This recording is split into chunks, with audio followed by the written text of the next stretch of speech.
আসসালামু আলাইকুম এভরিওয়ান। আশা করি সকলে অনেক বেশি ভালো আছেন। আলহামদুলিল্লাহ আমিও ভালো আছি। আজকে আমি করলা ভাজির কিছু টিপস অ্যান্ড ট্রিক্স আপনাদের মাঝে শেয়ার করব, যেটা ফলো করে করলা ভাজি রান্না করলে কখনোই খেতে তিতা লাগবে না।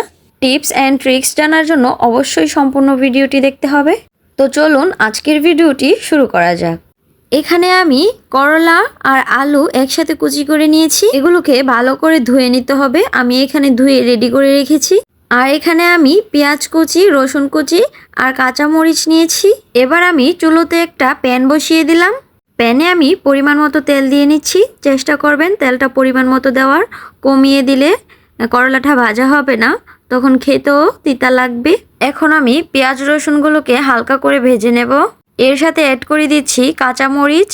কাঁচামরিচটা বাড়িয়ে দেওয়ার চেষ্টা করবেন যেন একটু ঝাল ঝাল হয়, কারণ এতে ফাঁকি মরিচ কোনো অ্যাড করা হয় না।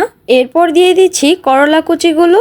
করলাগুলো সাথে সাথে ধুয়ে রান্না করার চেষ্টা করবেন যেন এর গায়ে লেগে থাকা পানি দিয়ে এগুলো সিদ্ধ হয়ে যায়। এরপর দিয়ে দিচ্ছি পরিমাণ মতো লবণ। আপনারা আপনাদের পরিমাণ মতো লবণ অ্যাড করে নেবেন। এরপর এগুলোকে হালকা করে নেড়ে চেড়ে মিশিয়ে নিচ্ছি। এখন আমি ঢাকনা দিয়ে ঢেকে দেব জাস্ট 2 মিনিটের জন্য, যেন এগুলো ভালোভাবে সিদ্ধ হয়ে যায়। করলা ভাজি রান্না করার ক্ষেত্রে খুব বেশিক্ষণ ঢেকে রাখা যাবে না। খুব বেশিক্ষণ ঢেকে রান্না করলে এর সবুজ রঙটা নষ্ট হয়ে যায়।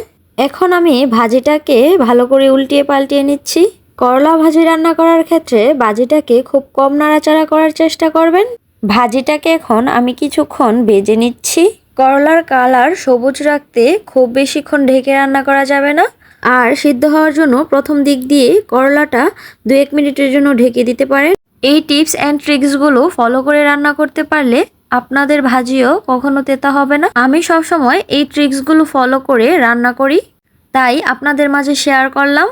রেসিপিটি যদি ভালো লাগে, যদি আপনাদের উপকারে আসে, তাহলে অবশ্যই like, comment, share and subscribe করবেন। আজকের মতো এখানেই বিদায় নিচ্ছি। আল্লাহ হাফিজ।